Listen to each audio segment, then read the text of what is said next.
data and this financial data to doing other documentation check. But me personally, I do a lot of LinkedIn research on the suppliers as well as buyers. And a lot of times we've seen, I mean, I've got in trouble with buyers as well as suppliers where there was not data available. And I'm sure you guys have wasted some time also with that kind of people.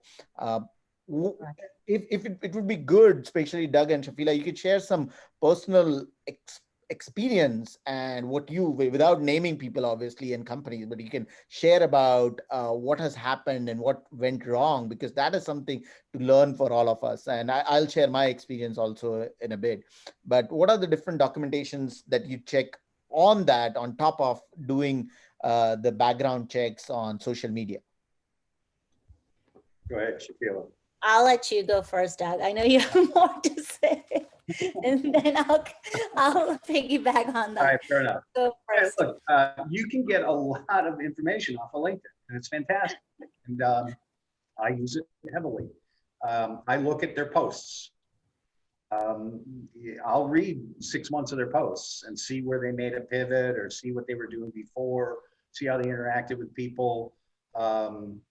I will look at who their activity, who they're liking and things like that. It gives you a really good glimmer into what somebody's about.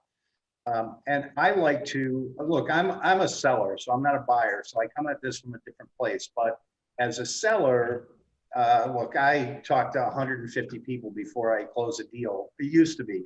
Now I have a clientele, and I really don't go outside it too much. But in the beginning, I would speak to 100 people on Zoom meetings before I would, close a deal. Zoom, I feel, is an amazing tool, and you need to be face to face with people. We can't travel right now, and so the next best thing is getting people on the phone and getting people on a face to face video and learning about them and asking about them and asking direct questions. What are they using this PPE for? Why did they get into this business? What were they doing before?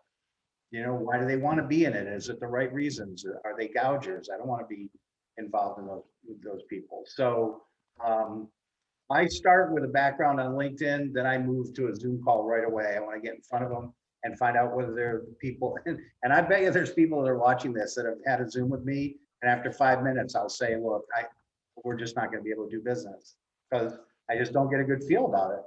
I don't want to go any further. So I go from due diligence on LinkedIn to immediately to a Zoom call, and I vet that way and I go with my gut. Similar to Doug, I look at LinkedIn post. I look at previous activities. I see if they have had any recommendations and what are people recommending them for, whether it's what they were involved in pre-PPE or whether it's now the PPE, what they're doing.